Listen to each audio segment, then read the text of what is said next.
আমার হাতে যে খেলনাটা ছিল এটা আপনাদের হাতে আজকে সারাদিন ছিল কিনা?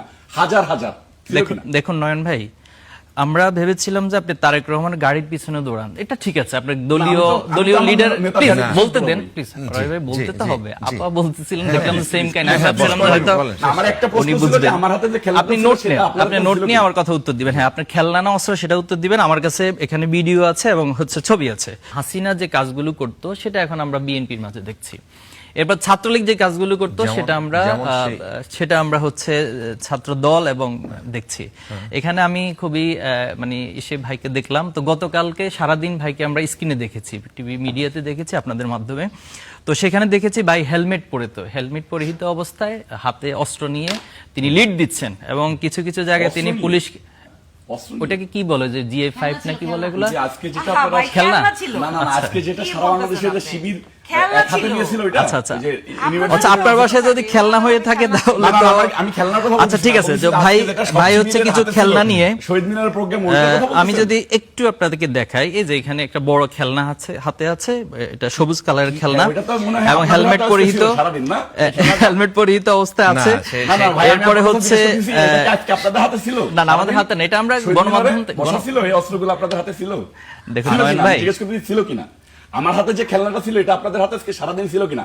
হাজার হাজার দেখুন নয়ন ভাই, আমরা ভেবেছিলাম যে আপনি তারেক রহমানের গাড়ির পিছনে দৌড়ান, এটা ঠিক আছে। আপনার দলীয় লিডার প্লিজ বলতে দেন, প্লিজ ভাই বলতে তো হবে। আপা বলতেছিলেন দেখলাম সেম কাইন্ড, আমি ভাবছিলাম হয়তো আমার একটা প্রশ্ন ছিল যে আমার হাতে যে খেলনা, আপনি নোট নেন, আপনি নোট নিয়ে আমার কথা উত্তর দিবেন। হ্যাঁ, আপনার খেলনা না অস্ত্র সেটা উত্তর দিবেন। আমার কাছে এখানে ভিডিও আছে এবং ছবি আছে, আমি দেখাচ্ছি। এরপরে যেটা দেখলাম যে উনি ঢাকা আলিয়াতেও দৌড়াচ্ছেন। তো আমি ভাবছিলাম যে শুরুতে তারেক রহমানের কোনো সাপোর্ট ছিল কিনা ঢাকা আলিয়াতে, কিন্তু দেখলাম যে না, সেখানে আসলে হল দখল করার জন্য তারা গিয়েছেন এবং সেখানে রাতের বেলা স্ট্যাটাস দিয়েছে ওনাদের দখল করার জন্য, যে বিএনপির লোকজন চলে আসবে। এখন ওনারা কেন গিয়েছে এটা উত্তর ওনারা দিবে। এবং আমি প্রথম ভাবছিলাম যে উনি ঢাকা আলিয়াতে পড়েন, আমি কয়েকজনকে জিজ্ঞেস করেছিলাম, কেউ বলতে পারে না যে তিনি ঢাকা আলিয়ার স্টুডেন্ট। তাহলে ঢাকা আলিয়ার স্টুডেন্ট না হয়ে আপনি কেন সেখানে যাবেন? সেখানে হল দখলের জন্য সেখানে যাবেন, কি জন্য গিয়েছিলেন? এবং সেখানে গিয়ে শুধু শিক্ষককে হামলার কথা তো বলেছে, শিক্ষকদের ল্যাপটপ চুরি করা হয়েছে এবং অনেক কিছু সেখান থেকে চিন্তা করে নিয়ে আসে, যেটা ওনাদের চাঁদাবাজি চিন্তাকারী হিসেবে অলরেডি এস্টাবলিশড হয়ে গেছে। ঠিক একই নমুনাগুলো দেখাচ্ছেন। তো এখন আমাদের প্রশ্ন হচ্ছে যে এই যে কাজগুলো হচ্ছে, এটার জন্য তো আসলে ক্ষমতা পরিবর্তনের জন্য তো আমরা জীবন দেই নাই। আপনারা তো ধান খেতে কাটিয়েছেন। ওনার কিছু বিষয় আমি সম্ভবত মিডিয়াতে চোখে পড়েছে, উনি ওনার নির্যাতনের শিকার হয়েছেন, অনেক গল্প আছে, ওনার কারা নির্যাতিত হয়েছেন। তো এই যে গল্পগুলো ভুলে যান কেন ভাই? হাসিনাও তো আগে তো অতীত থেকে শিক্ষা যদি নিত, তাহলে হাসিনার পরিণতি তো আজকে এইভাবে হতো না। আর আপনাদের কাছে তো এখন চাক্ষুষ প্রমাণ, এবং এই প্রজন্ম পুরাটা এখন প্যারালালি আপনাদের সামনে আছে, আপনাদের চারপাশে অবস্থান করতেছে। তাহলে এই প্রজন্মকে আপনারা বোকা বানিয়ে এই কাজগুলো কেন করছেন? আপনি ব্যাংক দখলের কথা তিনি বলেছেন, আপা বলেছিলেন যে এটা মানব জমিনের রিপোর্টের আলোকে আছে, আপনি ইত্তেফাকে আছে, অনেকগুলো মিডিয়াতে সেটা এসেছে। এবং 6 আগস্ট আমরা দেখেছি সময় টিভি চ্যানেলে ভাইয়ের নেতৃত্বে সেখানে সেটা দখল করার জন্য বলা হয়েছে।